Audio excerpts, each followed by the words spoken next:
Lovely afternoon here, good weather. Thanks a lot for joining. And let's make it even better with some open source. My name is Rohan Kanade, and I'll be talking about mapping storage systems which are unknown to the integrator. So this is all about storage, SDS systems, software-defined storage, and we'll talk about how we are trying to solve this problem of managing software-defined storage, managing different types of software-defined storage, and how you can leverage what we are doing and collaborate with us to try, make this better. All right. The project is called Tendril. It's an upstream project, and tendril basically means a stem, a leaf which creeps on its host. That's the plant version of it. The software version of Tendril means that it tries to manage software systems. It tries to manage SDS systems which are unknown, which Tendril does not understand from the beginning. So this is more about how we try to understand these SDS systems and how Tendril understands these SDS systems. We call it definition-driven development, which is basically similar to how the microsemi guys described swordfish or redfish. We're not really that big a fish, but it's just a similar approach. Tendril.org is our place. We are on GitHub, github.com/Tendril. We are on Twitter. There's no tweets yet, but you're free to follow. It's a new project. It's still 1 year old, and we are progressing very fast. What is Tendril? I just explained the definition of Tendril, but what Tendril would really like to do is provision, manage, and also help you monitor multiple software-defined systems at the same time.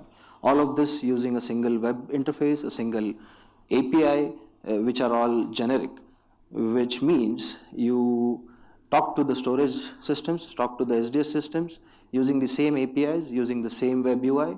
The storage system can be Ceph, the storage system can be cluster, it can be any other storage system that you might want to integrate. So this is how Tendril wants to define itself. It wants to be the API, it wants to be the web UI, which helps you talk to these SDS systems and do all sorts of things with the SDS systems, namely creating those SDS systems, managing them, monitoring them. So how does Tendril manage all of this? It's a big complex thing, right? There is Ceph, there is cluster, there is some evil SDS system which might be very hard to manage. So we break down into different namespaces. Tendril itself is a collection of namespaces. Namespaces basically mean that Tendril itself does not have to worry about defining things, about knowing about things. A namespace is simply a collection of names. Those names can be objects, can be attributes, can be actions, and these are all related to the SDS system. So there's few common namespaces that Tendril already provides to help the SDS system and to help the developer get started with integrating his storage system with Tendril. All right, so we have the common namespace. The common namespace is what Tendril provides. It's the framework, it's all the accessories, it's the Swiss knife you'd call, you'd require to integrate your storage systems with Tendril.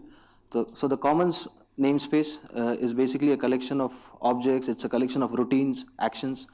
Don't associate the namespace or actions or the objects with any programming language. They are just namespaces written in plain English. We define them in YAML, but it's mostly user readable. It's not really machine readable. YAML is machine readable, but we tend to put the YAML to be more human readable. So the namespace concept that Tendril is trying to use, it's mostly taken from Python. If there's Python programmers over here, Python encourages use of namespaces. Python's one of the motto is that namespaces are good. You should do more of them. So namespaces are basically abstractions for Tendril, and the commons namespace provides you with everything related to integrating your storage system. It starts with providing you the node level details, like your storage system runs on a bunch of nodes or containers or whatever you'd like to call them. So to identify and understand your platform is something what Tendril helps you with. The definitions, I'll get to the definitions part. The namespace, that is the commons namespace, helps you with understanding the platform on which your storage system is running. It helps you with understanding the hardware or the disk related details, the hard block devices, the raw devices, or the virtual devices. The commons namespace helps you to understand all this, which means you don't have to worry about all of the platform layer abstractions. You only have to worry about your storage system and how it works with Tendril. So Tendril already understands the underlying platform for your storage system via the commons namespace. If the commons namespace does not understand your platform, we encourage you to contribute to the commons namespace in Tendril, which helps us understand your special platform more. That is the commons namespace. Along with that is the node namespace. It is similar to the commons namespace, wherein the node namespace helps you understand more about the actual server that you're running your software system on. It can be the host of your container. It can be the chassis of your container, wherein your container is running. So these are the two namespaces that. Sure. You have a question? Yeah. Okay. I was thinking of finishing the slides in 10 minutes and then having questions.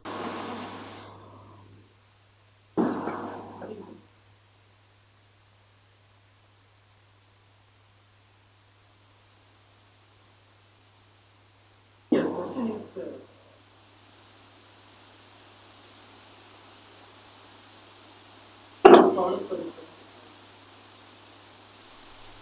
That's a valid question. The motivation of this project, or what sort of problems we are trying to solve with this project, we are not really trying to be like the swordfish or the redfish for the storage players. What we are trying to solve is specifically integrating software-defined storage systems and allowing you to manage them under a single API, which is generic, not tied to the software, not tied to the SDS system, and not tied to any platform.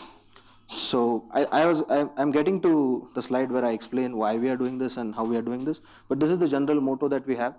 We want to enable all the software-defined systems to be integrated with Tendril, to be managed by Tendril, and they should be seamlessly integrated. No matter what sort of SDS system it is, Tendril should be able to integrate that. So that is the general idea here. We are targeting Ceph and Gluster. This is because we love open source, and open source systems are easier to understand initially and easier to integrate.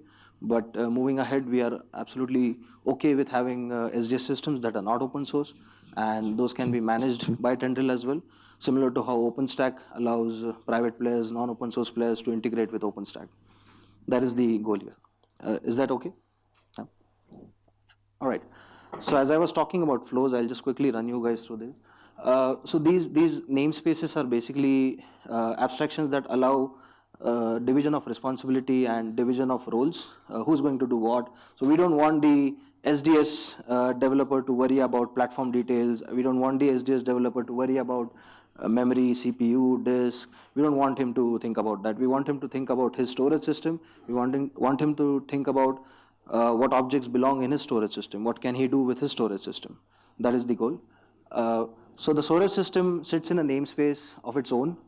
If you can see the SDS variable there, every storage system has its own namespace in Tendril, by which it is basically publishing and advertising itself that, okay, these are the things I can do, these are the things where I fail, these are the things which I require at the minimum. So all of these namespaces are connected together, they're all dependent on each other, but they can also work in isolation. The commons, the node namespace works completely independent of what the storage system does or how the storage system reacts to something, which helps us to isolate these responsibilities and not mix up responsibilities or not mix up workflows, where if there's a platform related problem or if there's a SDS related problem, we are able to correctly identify the path which led to the problem. So that is the goal here. Example would be a Ceph related namespace item.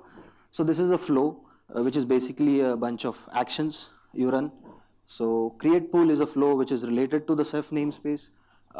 There's a disk object in the Tendril name because the motto of this talk is not really talk about Tendril, but to talk about how Tendril face challenges integrating unknown systems and how we use definitions to understand the storage systems. Tendril is a pretty straightforward distributed software. You have node agents running on all your storage nodes. You have an API, which is a central API, and there is SDS agents, which are storage specific agents, which run on your storage nodes. So it's pretty straightforward. It's similar to how, say, Puppet would work. Puppet would want agents running on all the nodes that it is managing, similar to that. We also have performance monitoring and alerting. Performance monitoring, node monitoring or alerting is not limited to the SDS only. It is limited. It is not really limited with any sort of real limitation. So what you would really want is you would want custom performance monitoring. You would want custom node monitoring. You would want custom alerting. So all of these components help you achieve that. They help you with defining your own rules of monitoring, defining your own rules for alerting and thresholds, etc. A bit complex and a bit lengthy topic, but I just skimmed upon it. Then there's this dashboard that I've been talking about. It's a generic dashboard which allows you to see, for example, Ceph clusters together. You can see clusters together at the same time. You can operate on Ceph objects like pool, snapshots like cluster snapshots, volumes. You can do all of that in the single UI. And that is what we are focusing towards, allowing a generic interface to different storage systems. All the components in Tendril are talking to each other via a distributed key value store. You guys might have heard about etcd. It's used by Kubernetes, which is again a project by Google. They use it to distribute their data. etcd is a clustered product by itself, so Tendril itself does not have to worry about scaling its central store. The scaling is already provided by etcd, given that you have money and hardware to put etcd on all those nodes. So it's just a simple key value store, helps you with clustering by default. So this is how Tendril looks like. There's a bunch of components, you install them, and you get a running Tendril instance. All right. So why do we want another management system? As the guy in the back said, why are you doing this? So sysadmins have Ansible, sysadmins have Puppet. Sysadmins basically have definitions by ways of Ansible YAML files, playbooks, etc. Playbooks are nothing but definitions. Definitions as to how you should react to a node, how you should react to a state inside a node. So definitions in Puppet and Ansible help you basically react, and basically you can talk to the nodes and you can make judgments about the node, you can change configurations, you can do a lot of things. But Ansible is a platform agnostic thing, right? You can run an Ansible playbook on various platforms and it is roughly guaranteed to work. So Tendril wants to provide something similar. Tendril wants to be the Ansible for the storage admins, not really the Ansible, but Tendril wants to be something like Ansible, which helps you talk to your storage systems, talk to your storage system nodes in a platform agnostic way, in a generic API. So you would like, sorry, did I see a hand? No. So Tendril basically wants to provide abstractions to every storage admin, to every person wanting to run a SDS cluster. Those abstractions should be enough to ensure that the admin or the user is able to correctly talk to the storage system, no matter what storage system is working with. As long as it is integrated with Tendril, there should be common abstractions. Analogy would be heat templates or Amazon EC2 Amazon templates. You use Amazon templates to talk to a variety of Linux images. You can do a lot of things with different images, different databases, etc. But the abstractions are still there. So we want to provide these abstractions which basically work out of the box for all the storage systems. That is the goal that Tendril wants to achieve. I think you'll have more clarity now.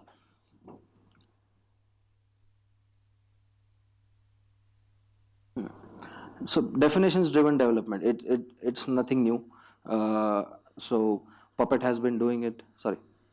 Yeah.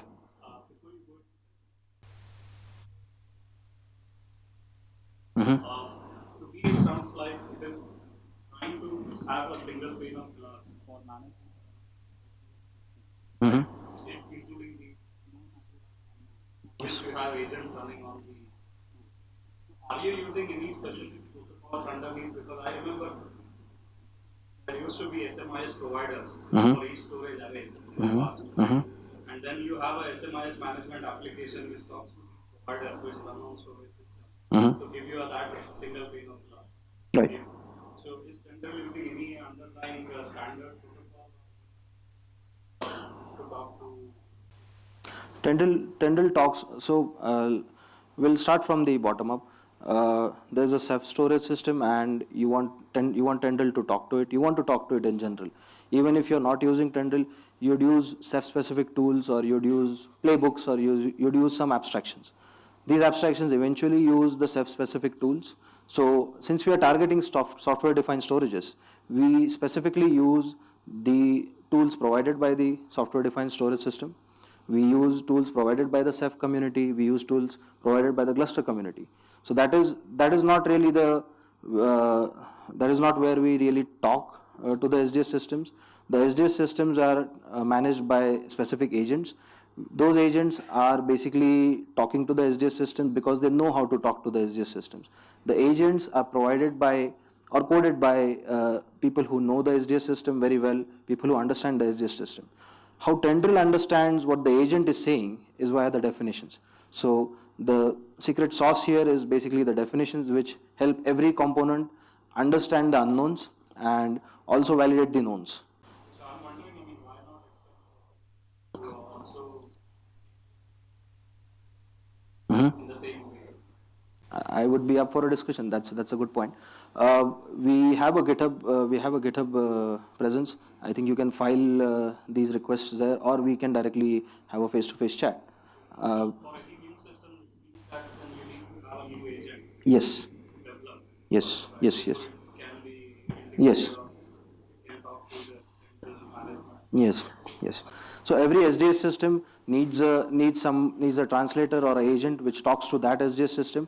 But Tendril doesn't really care about what the agent is doing or what the SDS system is doing. All it knows is that there are set definitions which eliminates the unknowns, which also helps you validate the knowns. So going back to the definitions, Tendril sees SDS systems as objects. Like there's Ceph pools, there's OSDs, there's crush maps, there's cluster volumes, there's snapshots. So the abstraction that we are working on is an object. I'm sure there's been various experiments using these abstractions. Let me quickly run you guys through the definitions that we have so that the picture would be a bit clear.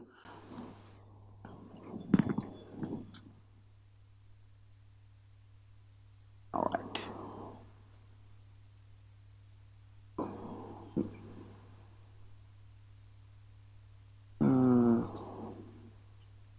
Okay.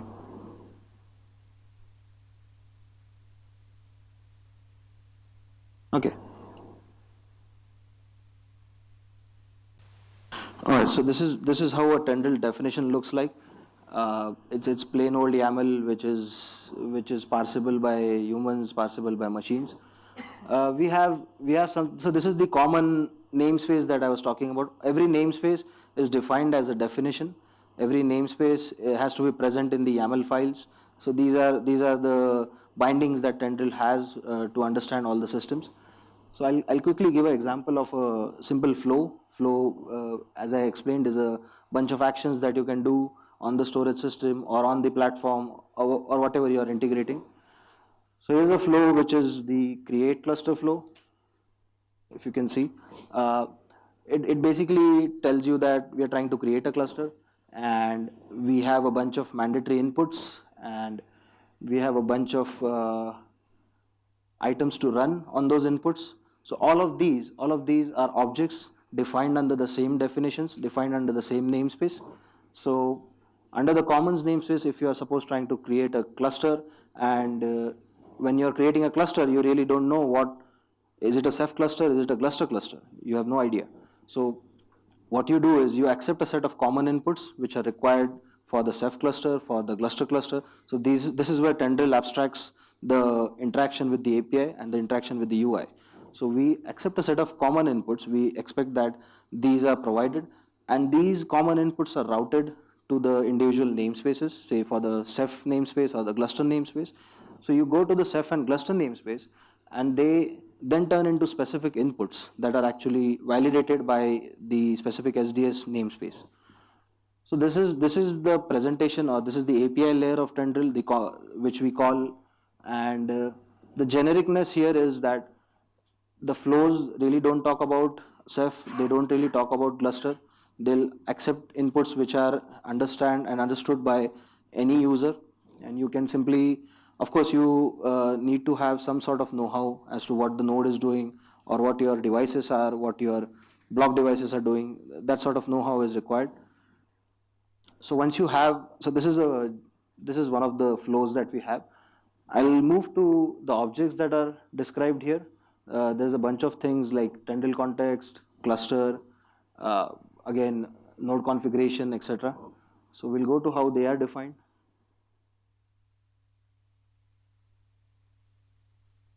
All right. So this is the cluster object. Tendril does not understand any object that is not defined in the definitions or not presented by any namespace. So basically Tendril eliminates all sorts of unknowns, and it basically works only on the knowns. The unknowns are provided via definitions by the SDS systems.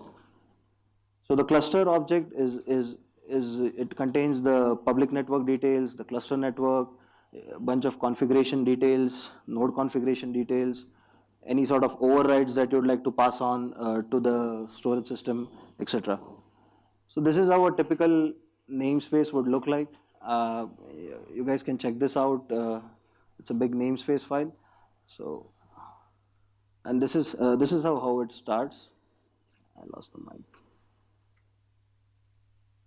Okay, this is how we define a namespace. And moving on.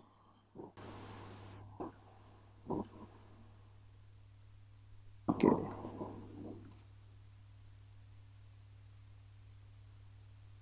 All right.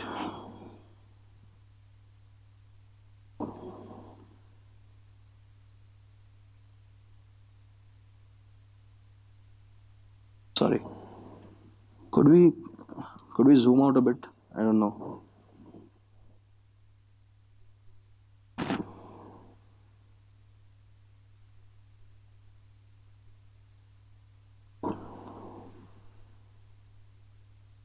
Hmm?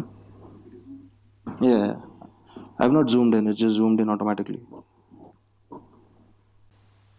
Anyways, I'm fine. We'll continue. No worries. So as you saw, the commons and the node namespace for Tendril, which is basically a bunch of generic actions and generic flows you can do on the SDS. I'll quickly take you through the specific namespaces for the SDS. We have a Ceph example here.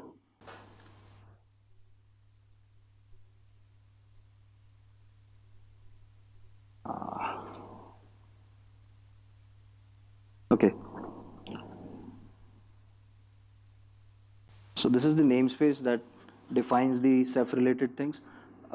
Quickly looking at the first flow, it's the create pool flow, which is basically you want to create a pool in your Ceph cluster, in your Ceph storage system. There's a bunch of mandatory parameters that we have mapped out. We need a pool name, we need a PG num, we need minimum size, we need size for that. So these are Ceph specific details that Tendril does not know in the beginning. These are definitions provided by the Ceph SDS agent, the agent that is written for Ceph. So these definitions, these namespaces are provided by that. Tendril simply processes these namespaces and understands that, okay, these are the required objects, these are the required actions, and these are the valid actions on this specific namespace. So going back to the example, we have a bunch of mandatory inputs, optional inputs, and we do a couple of checks, which is pre-run checks. This is very basic stuff, checking whether the pool exists or not. We don't want to create the same pool again. And similar to that, there's multiple different flows which work on the Ceph system. From a Tendril point of view, we don't really know this when Tendril is starting up or when Tendril is running on its own. Once you start the Ceph specific agents on the Ceph storage nodes, you get you get knowledge of these definitions and you understand that, okay, these are my capabilities, these are the things I can do with Ceph. Going back to the objects defined by the Ceph, I think the pool object would be an interesting example.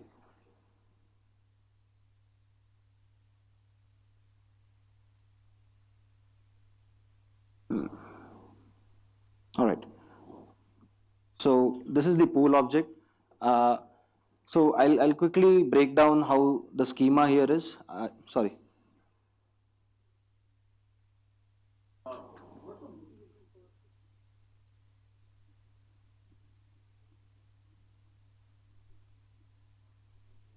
Mm-hmm. All right. I'll get to the first part. The motivation for SDS systems to integrate with Tendril is you get a bunch of common you get a bunch of common namespaces. You get a framework which exposes your special capabilities in a generic way. There's no loss happening here in terms of translating the generic calls to the specific calls, because the framework knows both sides of the story.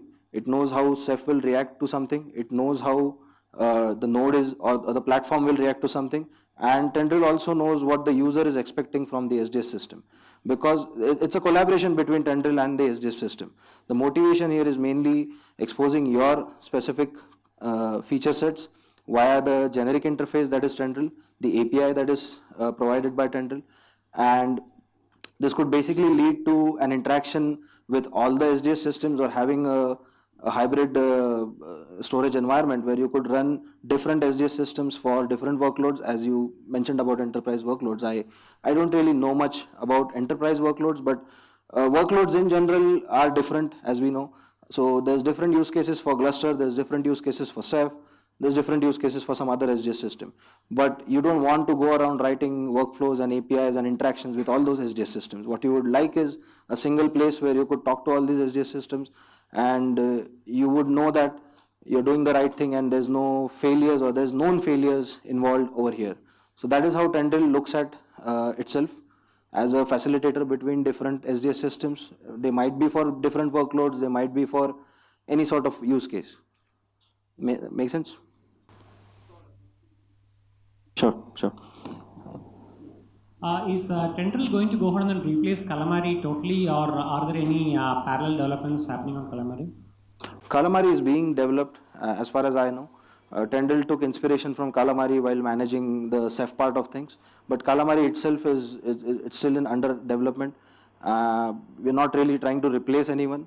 As I explained, the motto here is to have a single API which can talk to all your SDS systems, and as well as the failures and the successes that happen during the workflows should be well known to Tendril as well as the user. So a user with no prior Ceph experience should be able to get up a Ceph cluster and get up a Ceph pool going without trying to delve much into the Ceph related things.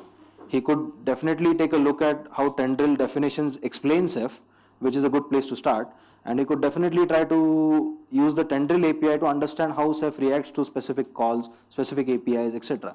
So the user can be a beginner, it can be an intermediate user. For the power user, Tendril is still a very basic tool. We are trying to improve that for the power user.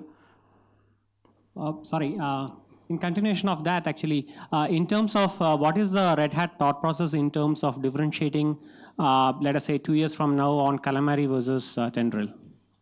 I didn't get the question. Can you? So you were mentioning that Calamari is also being developed parallelly, right? The advanced version of it. Yes. So what will be the Red Hat roadmap or the thought process in terms of how to differentiate between the products? All right. I'm not really a product manager, but I can take this call. So here's the thing. Calamari is trying to do some things which Tendril also does. Calamari does some things better than Tendril because Tendril is a new project. But Calamari also lacks, Calamari is a specific interface. It's a specific interface to talk to Ceph. As I said to this gentleman before, the SDS agents and the bottom layer does talk to the specific storage systems. You cannot escape that. You do need to talk to Ceph in the way Ceph understands it. But it doesn't have to be from the top layer as well. The API doesn't need to understand that Ceph doesn't like something or Gluster doesn't like something. that is not our worry. So Calamari does a very good job at talking to Ceph, and if it does a better job than what the Tendril SDS agents are doing, you can replace it with the Calamari setup. You can use Calamari as a intermediate to talk between Ceph and Tendril. So that is also doable given the fact that we are running on a generic system where you can basically code a SDS agent and you can have the definitions which would be similar. Ceph would have similar definitions for, doesn't matter who's talking to Ceph. So you could have Calamari talking to Tendril, that's completely fine. You can contribute that, you can have an agent running on your own, that's completely fine. Okay, thank you.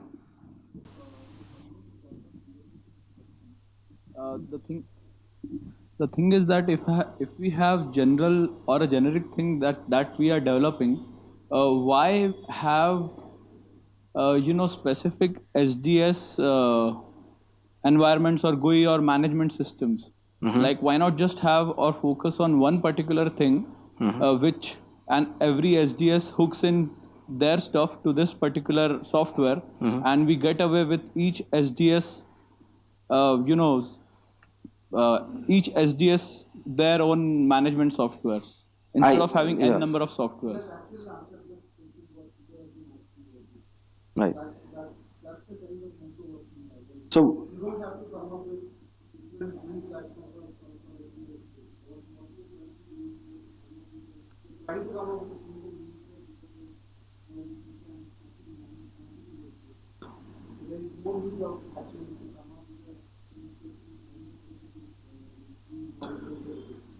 So ultimately, after a few years, if this works out, that's the plan.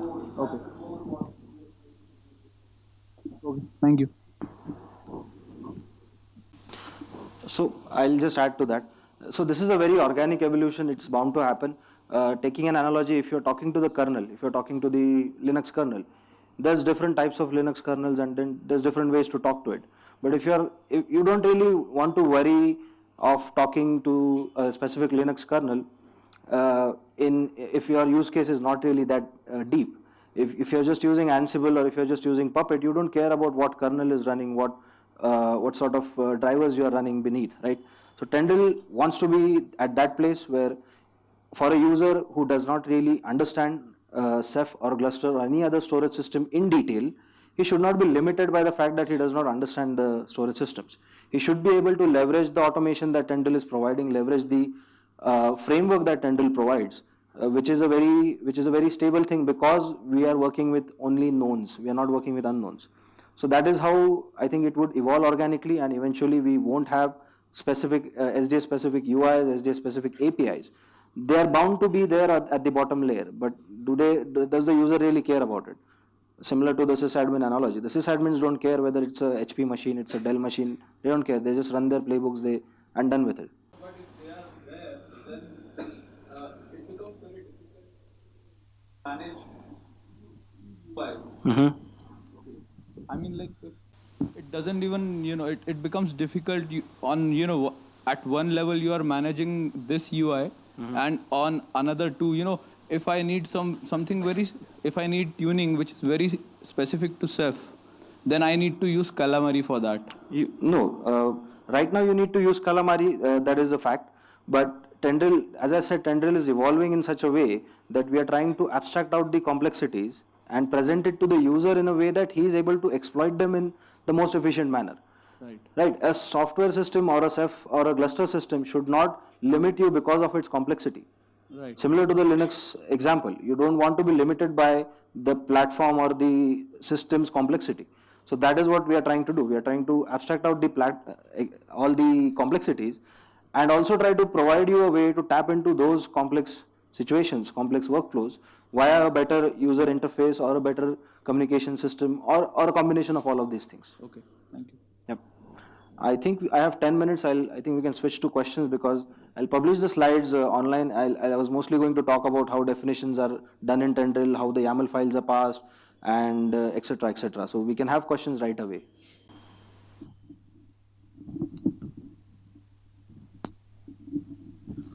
I don't know, maybe it was later in your slides. What are you using etcd for? Okay, etcd is our central store. It's where all the data, it's basically a cache for us. Tendril relies on a single source of truth. The SDS systems are the source of truth for us. If they say they can't do something, we accept that. We accept that because we know that they can't do something. It's already defined that you can't create a pool with, say, 1,000 terabytes of data if you don't have the underlying capacity. So that is what Ceph enforces. That is what Tendril understands from Ceph. So etcd is basically a cache where we store all these details. If Ceph is doing something with its cluster, if we want to do something on Ceph, so we don't really use a database kind of a thing. We don't write to databases. There's no transaction as such. You don't really have to manage state in the database. The state is managed by the storage system itself. We just act on that state and we enforce those definitions based on that state. So the cache for this, all this state that we are talking about is the etcd instance. I think if we had to talk about Tendril in detail, it would take a hour-long session. I'll be happy to take questions outside as well. It's a year-long project that we have just almost finished, and there's lots to talk about, I think, for this. Tendril being an open source project, can you provide information on what sort of contributions you're looking from different kinds of individuals or companies? How would they contribute to the project? Okay. So Tendril is an open source project. We are LGPL 2.1 licensed. The licensing is all available online. To interact with Tendril or to interact with the people involved in Tendril, I'd suggest we use GitHub. Everything goes via GitHub. You can file issues on GitHub. You can have your queries posted on GitHub. There's a mailing list that we have. I'll display the mailing list shortly. There's a mailing list which is public. We take feedback on the mailing list. We take opinions on the mailing list. And but GitHub is our primary source of communication. We do everything via GitHub. You can file issues, you can file questions. If you want to get involved at a early stage of a feature request or something like that, you can get involved on GitHub again. There's a specification related GitHub repository that we have. And we take all the specifications. We have discussions on what the specification is doing, what the feature is doing. We involve parties from Ceph, we involve people from cluster to understand what Tendril is trying to do. So Tendril started out as a bunch of people who know Ceph and cluster on a beginner or an intermediate level. So we tried to include everyone in the Ceph community and the cluster community to help us evolve our definitions of their storage systems. So the definitions were started out by Tendril folks, but they were enhanced and they were improved by the storage specific people. So the definitions are just a bunch of YAML files which are easily readable and accessible by all common folks and storage experts as well. You don't have to understand Tendril to make Tendril do something. You just have to understand that definitions are what Tendril is. So if you can contribute a lot to the definitions side, if you are a storage system expert, you can contribute to the definitions part of Tendril. There's business logic rules that are baked into the definitions. So there's a bunch of things for enterprise as well, which is not really our focus right now, but Tendril allows all of these interactions via GitHub.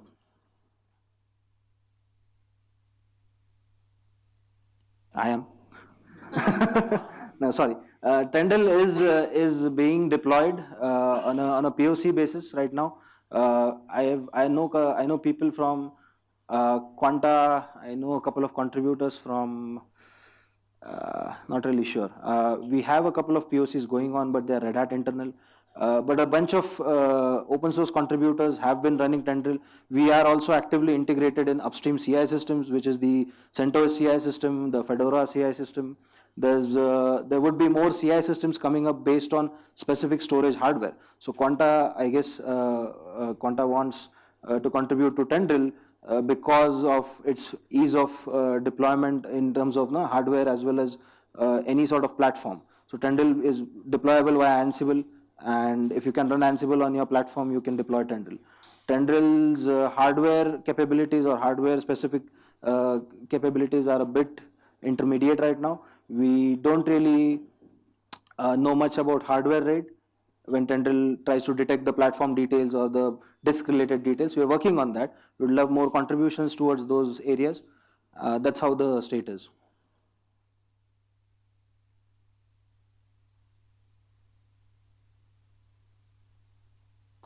The Tendril agent. You mean in terms of memory and CPU?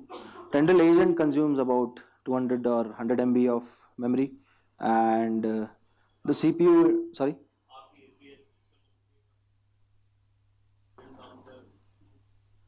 So there's different types of configuration that you would have. I'll take an example of Ceph. So you don't want a lot of disk load on your Ceph OSDs. Ceph OSDs are mainly the data part of your system. The mons are which monitor your system. So in that interaction, we do have tweaks which you can do a configuration to our agents, and they adopt themselves based on the workload that is being run on the specific node. So if you're running on a Ceph OSD, we tone down the refresh cycles a bit, and we focus on specific objects. So as I said, the definitions allow you to bake all of this logic in just via the YAML files. If you want to focus on specific objects in your Ceph pool, for example, if you want to say that these 3 pools should be anything happen, any alerts related to pools or any alerts related to these specific nodes, I should get them in, say, a 3-second interval. That is also doable in Tendril. So we can tweak our footprint based on what sort of configuration flags you put, what sort of workloads you are running. And there's more to be evolved in that. These are very basic rules that we apply, but based on further, sorry. Go ahead. I was just explaining him. So is Tendril agent upgrades non-disruptive, or the SD systems have to be taken? The Tendril node agents, the ones that understand the platform, they're non-disruptive. You can update an agent as you will. If you want to update a SDS agent, you have to go through a bunch of things. Firstly, if you're introducing new definitions, you have to ensure that those definitions are actually understood by Ceph and understood by Tendril as well. But we can take this discussion more. We can talk about it. Thanks a lot, folks. I know it's after lunch, and thanks for bearing me. Thank you.